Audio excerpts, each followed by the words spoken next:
Welcome to the story. Don't forget to like, subscribe, and support me. The wind howled through the wastelands, carrying the stench of decay and the distant sound of battle. Kettle, hunched against the cold, trudged through the barren landscape, his boots sinking into the ashen earth with every step. The world had been like this for years, ever since the demons had begun their invasion. They descended from the sky like a plague, tearing through cities, towns, and villages, leaving only desolation in their wake. The once flourishing lands of men were now nothing more than ruins, haunted by the echoes of a civilization on the brink of collapse. Kettle's cloak, tattered and worn, billowed behind him as he walked, its fabric barely clinging to his broad shoulders. His face, weathered and scarred, bore the weight of a man who had seen too much, done too much. A thick, black beard framed his jaw, streaked with the gray of age and hardship. His eyes, a piercing blue, were filled with both regret and determination, two emotions that had warred within him for as long as he could remember. Once, he had been a hero. A warrior, revered and feared by his enemies, celebrated by his allies. But that had been before the curse, before the betrayal that had cost him everything. Now, he was an outcast, shunned by the very people he had sworn to protect. His name had been erased from history, his deeds forgotten or twisted into tales of treachery and cowardice. And perhaps they were right. After all, it was his fault that thousands had died in that final battle. It was his betrayal that had led to the fall of the last great city, but that was a lifetime ago. Now, Kettle wandered the wastelands, cursed to live out his days in exile, haunted by the ghosts of those he had failed. His only companions were the memories of his sins and the bitter cold that never seemed to leave his bones. The vision had come to him in a dream, as it always did. A prophecy of fire and blood, of a world teetering on the edge of oblivion. The demons, relentless in their assault, were nearing the final human stronghold, and only one thing could stop them: the ancient artifact, a weapon of unimaginable power, hidden in the ruins of a forgotten civilization. And only Kettle could wield it. He had tried to ignore the visions, dismiss them as the delusions of a broken man. But they persisted, growing stronger with each passing day, until they could no longer be ignored. The artifact called to him, pulling him toward his destiny, whether he wanted it or not. And so, Kettle had set out on this journey, one final quest to atone for his sins. He didn't expect forgiveness, nor did he deserve it. But if he could stop the demons, if he could save what little remained of humanity, then maybe, just maybe, he could find peace. The sun was setting by the time Kettle reached the outskirts of the village. It was little more than a collection of huts, their roofs sagging under the weight of neglect and time. The people who lived here were the forgotten ones, the outcasts and misfits who had been abandoned by the cities long ago. They were survivors, like Kettle, but they had nothing left to fight for. The demons had taken everything from them, and all that remained was the slow, painful crawl toward death. Kettle approached the nearest hut, his hand resting on the hilt of the sword at his side. It wasn't the artifact he sought, but it was all he had. The villagers eyed him warily as he entered the clearing, their faces gaunt and hollow, their eyes sunken from hunger and despair. They had seen his kind before, wanderers, drifters, men who had nothing left but their swords and their bitterness. They didn't trust him, and he couldn't blame them. A woman stepped forward from the crowd, her hair a wild tangle of black curls, her eyes sharp and filled with defiance. She was tall, her frame lean and hardened by years of survival. Her clothes were ragged, but she wore them with a sense of pride that belied her circumstances. "You don't belong here," she said, her voice cold and unwelcoming. Kettle nodded. "I don't belong anywhere." The woman's gaze flicked to the sword at his side, her lips curling into a sneer. "You think that will protect you from the demons?" It's protected me this far. She crossed her arms over her chest, studying him for a moment before speaking again. What do you want? I'm looking for something. An artifact. A weapon. The woman snorted, shaking her head. You won't find any weapons here. Just broken people waiting to die. I've seen it in a vision, Kettle insisted. It's out there, in the ruins. And if I don't find it, we're all as good as dead. The woman stared at him, her expression hard and unreadable. For a moment, Kettle thought she might turn him away, but then her gaze softened, just slightly. You're serious? Kettle nodded. More than you know. She sighed, glancing back at the villagers behind her. You'll need help. The demons, they're everywhere. We can't fight them on our own. I don't expect you to fight. Just point me in the right direction. The woman hesitated, then extended her hand.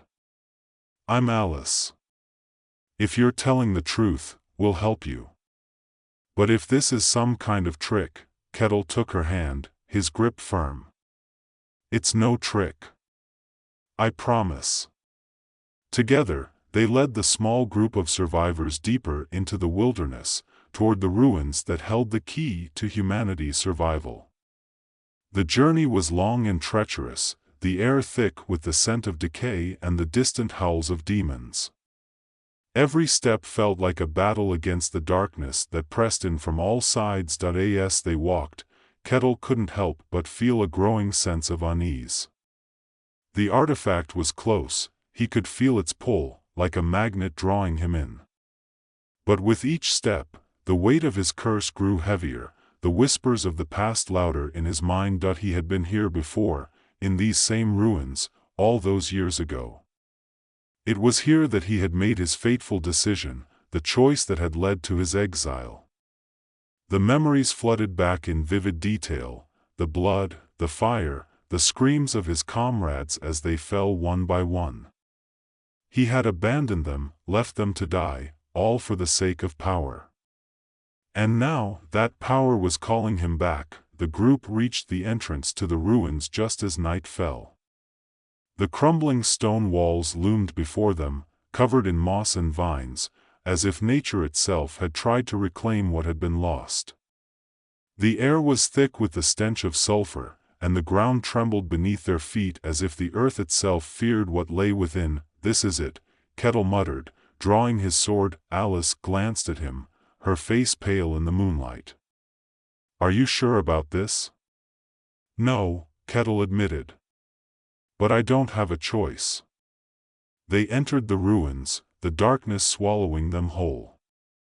The air grew colder, the whispers of the past echoing off the stone walls. Kettle led the way, his sword held high, his every sense on edge. The demons were close, he could feel their presence, lurking just beyond the shadows. As they ventured deeper into the ruins, Kettle began to notice the markings on the walls, ancient symbols, etched into the stone centuries ago. They told the story of the artifact, of the great war that had been fought to seal it away.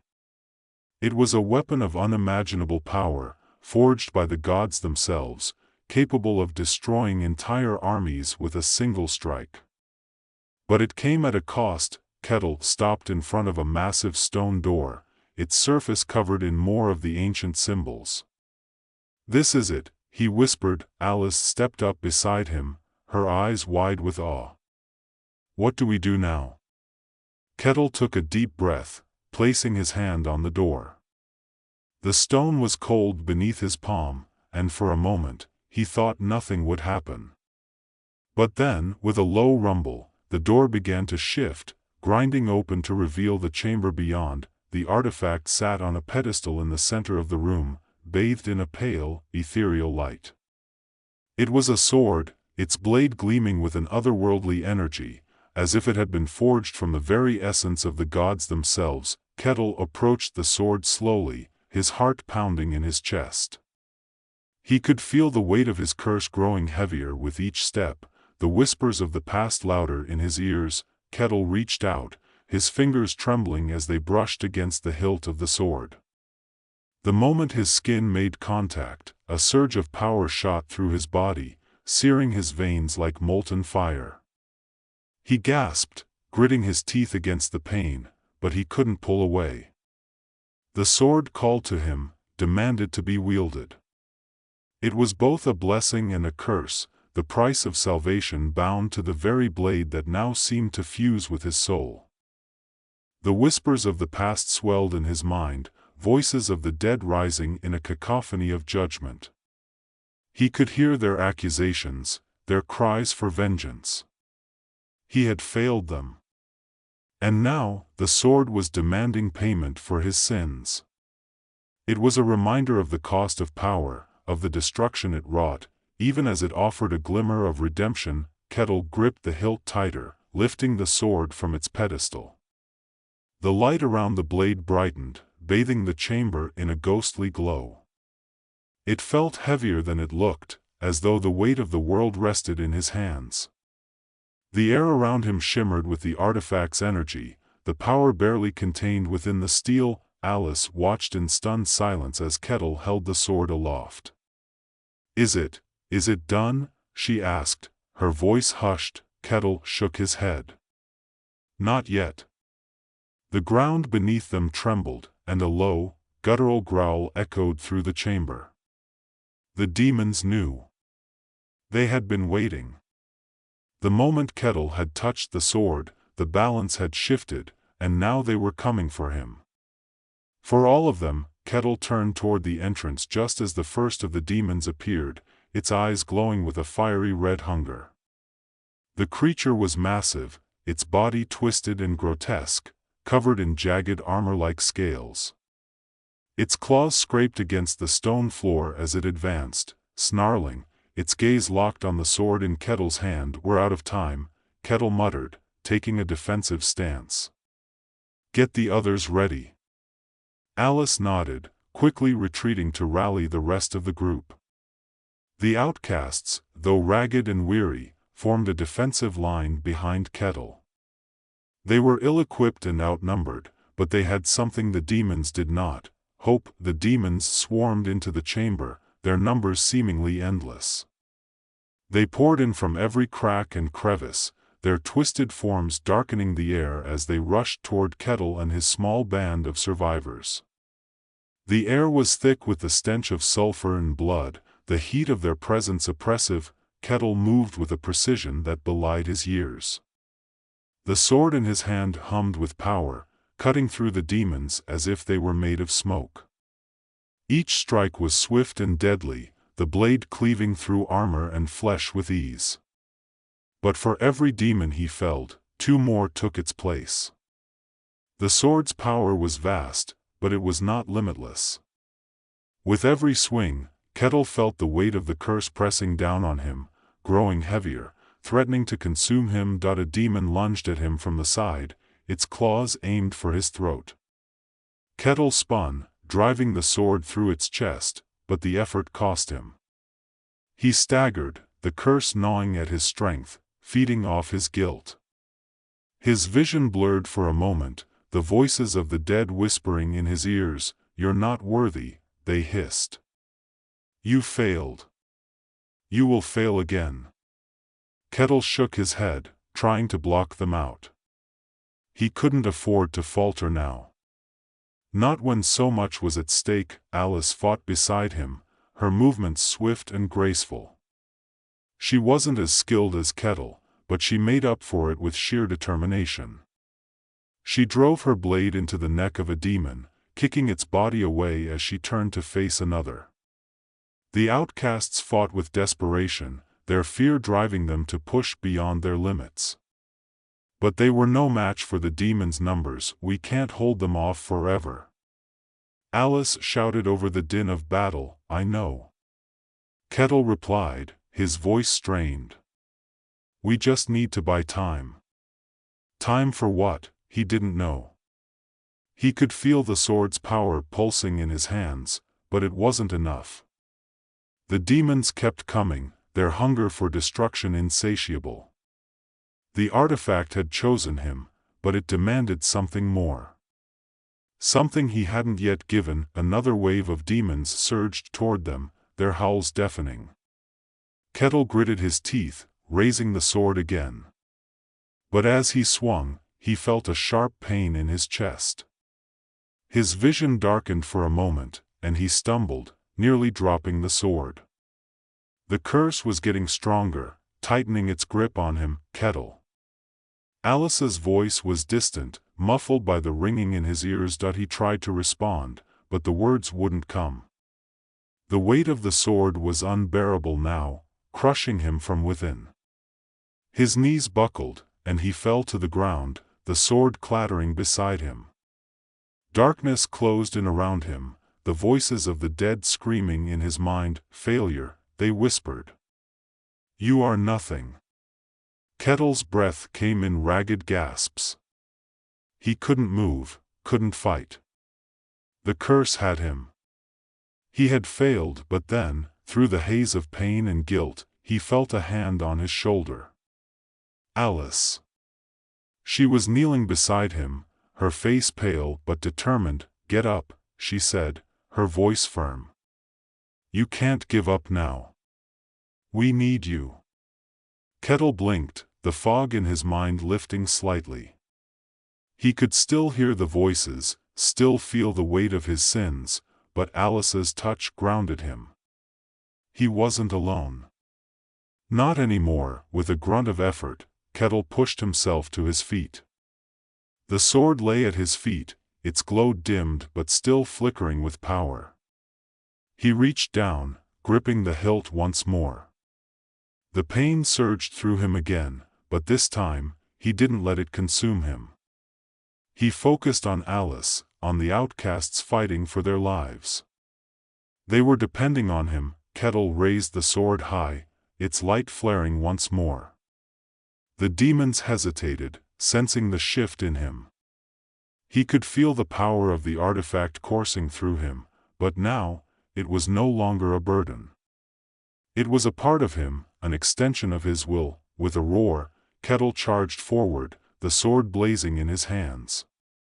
The demons fell before him, their bodies dissolving into ash as the blade cut through them. The outcasts rallied behind him, their spirits lifted by the sight of their leader fighting with renewed strength. The battle raged on, but now, Kettle fought with a purpose. He wasn't just fighting for redemption. He was fighting for the people beside him, for the future of humanity. The curse still clung to him, but it no longer controlled him. As the last of the demons fell, Kettle stood in the center of the ruined chamber, the sword still glowing faintly in his hand.